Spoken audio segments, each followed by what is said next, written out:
Bir yaratıcının varlığı mı kafana yatmıyor? Yani 1500 yıl önce manyen tekne yukarıdan bir şeyler geldiğine inanmıyorum açıkçası. Manyen tekne yukarıdan bir şeyler geldiğine inanmıyorum açıkçası. Bir kitap var, iddiası bu şekilde değil mi? Bu kitapta şu anda bizim yeni keşfettiğimiz bazı bilimsel bilgiler geçiyor. Yani varsayımlar üzerine hareket ettiğini düşünüyorum. Ben inanmaya mı başlasam ya? Ya inansak da inanmasak da çok bir şeyin değişeceğini sanmıyorum. Hani berbat olan çok fazla insan var. Hani öyle olmaktansa böyle olmayı tercih ederim. Eşhedü enne Eşhedü ilahe ilahe illallah illallah ve eşhedü ve eşhedü enne enne Muhammeden Muhammeden Resulullah. Resulullah.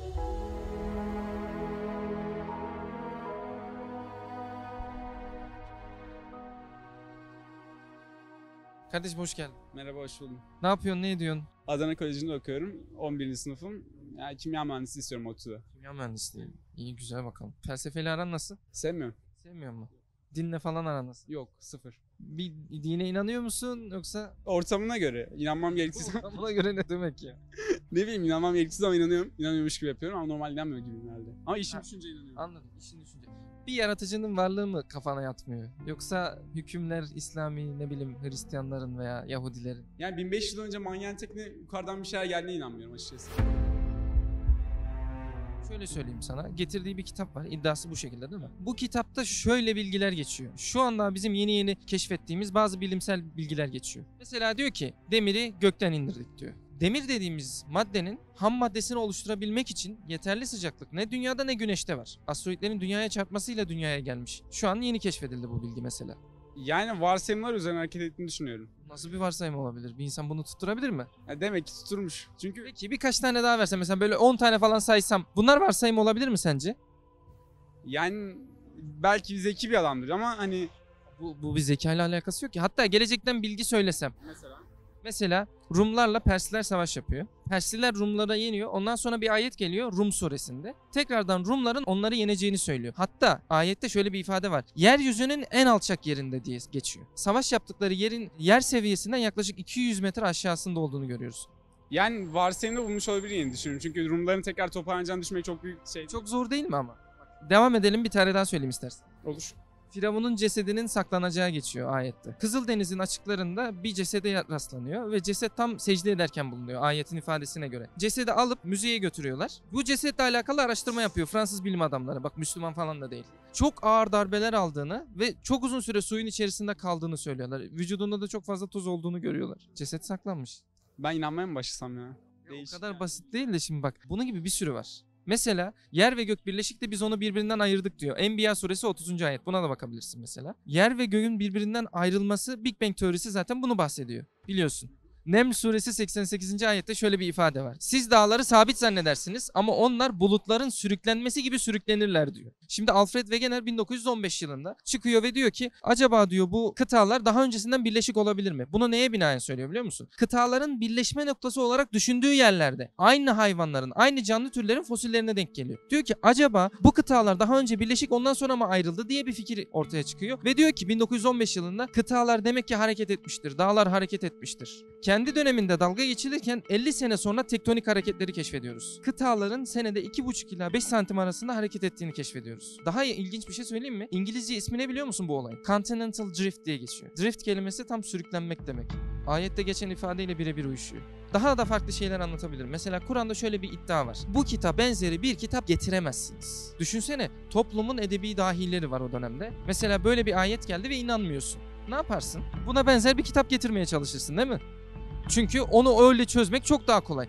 Ne yapıyorlar? Bunu yapmak yerine o edebiyat dahileri bile ellerine kılıçlarını alıp mallarını ve canlarını tehlikeye atarak savaşa giriyorlar. Demek ki bu kitap benzeri bir kitap getirilemeyecek. Ayet devam ediyor. Hadi tarihi olayların doğru olmasına da gerek yok. Söylediğiniz şeylerin gerçeklik olmasına da gerek yok. Rastgele olayları, soyut şeyleri de anlatabilirsiniz diyor. Hadi getiremediniz. Bunun sadece bir suresine benzerini getirin diyor. Daha sonrasından birisi deniyor biliyor musun o dönemde. Ve sonra kendi arkadaşları bile görüp bunu gülüyorlar.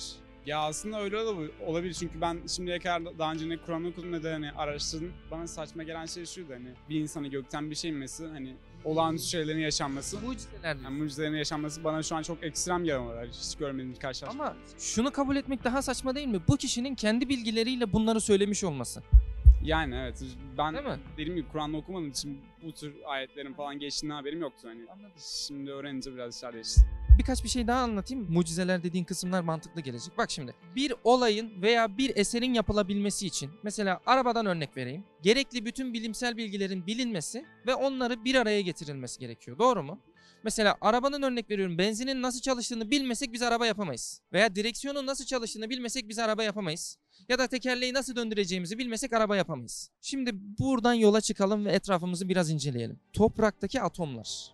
O zaman bütün bitkileri tanıyor olması lazım. Çünkü toprağa hangi tohumu atarsan onun ağacı çıkıyor. Aynı şekilde kupkuru dalların içerisinden benim dilime hitap eden mandalinalar, soyulmuş mandalinalar çıkıyor. Bu ağaç kabuğu gerçekten bunu yapabilir mi? Yoksa sana acizliğiyle, bunu yapamamasıyla benim arkamda çok büyük bir kuvvet var mı diyor. Mesela arının yaptığı bala bakalım mı? Arı bal yapıyor. Bütün mühendisleri topluyoruz ve buna benzer bir bal üretemiyorlar. Şimdi arıya dönüp bakıyorum ya ben buna menemen yapmasını öğretemem. Ben buna herhangi bir şey öğretemiyorum. Benimle konuşamıyor bile. Solunum alıp vermesi lazım. Kendisinin birçok ihtiyacı var. Polen olmasa bal yapamayacak. Güneş olmasa bal yapamayacak. Bitkiler olmasa bal yapamayacak. Su olmasa yaşayamayacak, ölecek. Böyle bir canlı şu anda bütün profesörlerin ortaya koymadığı bir balı ortaya koyuyor. Demek ki bunun arkasında bu balı bilen, arıyı bilen, güneşi bilen, bunları da aynı yere, aynı kainatın içerisine gönderen birisi olmak zorunda. Birisi kendi kuralları var. Bu kuralları neler? Mesela fizik kurallarıyla kendini sınırlandırmış. Sonsuz bir kudret var. Peki bu kudretin bu kurallara uyması mı daha kolay yoksa bu kurallara uymadan iş yapması mı daha kolay?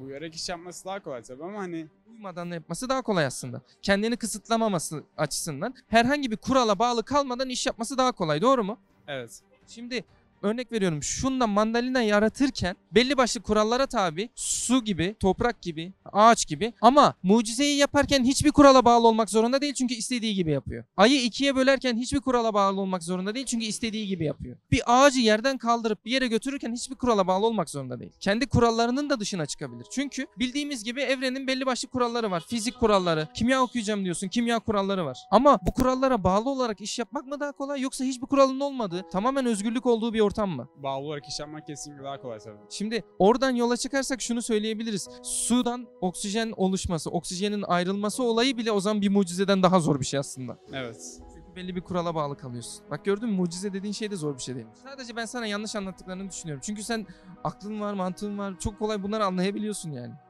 Ve bunların da dediğim gibi kalbinde daha çürümemiş, ölmemiş, vicdanın kaybolmamış. Bunları inkar etmek için saçma sapan şeyler de ortaya atmıyorsun. Mesela atom bunların hepsini biliyordur gibi bir iddian da yok.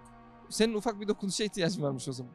Ya inansak da inanmasak da çok bir şeyin değişeceğini sanmıyorum. Hani iyi bir insan olduktan sonra berbat olan çok fazla insan var. Hani öyle olmaktansa böyle olmayı tercih ederim ama hani çok... Şimdi şöyle söyleyeyim. Bir tane zengin düşün. Bu insan çok kötü işler yapıyor. Mesela parasını çok kötü harcıyor. Şimdi bu adamı görsen, sonra da desen ki ulan ben bundan daha güzel harcarım paramı desen. Sonra yarın bir gün eline para geçtiğinde ya bu para dediğimiz şey illet bir şeymiş, saçma sapan harcıyorlar deyip kenara mı atarsın? Yoksa sen bunu daha iyi bildiğin için daha iyi mi harcarsın? Daha iyi harcarım tabii.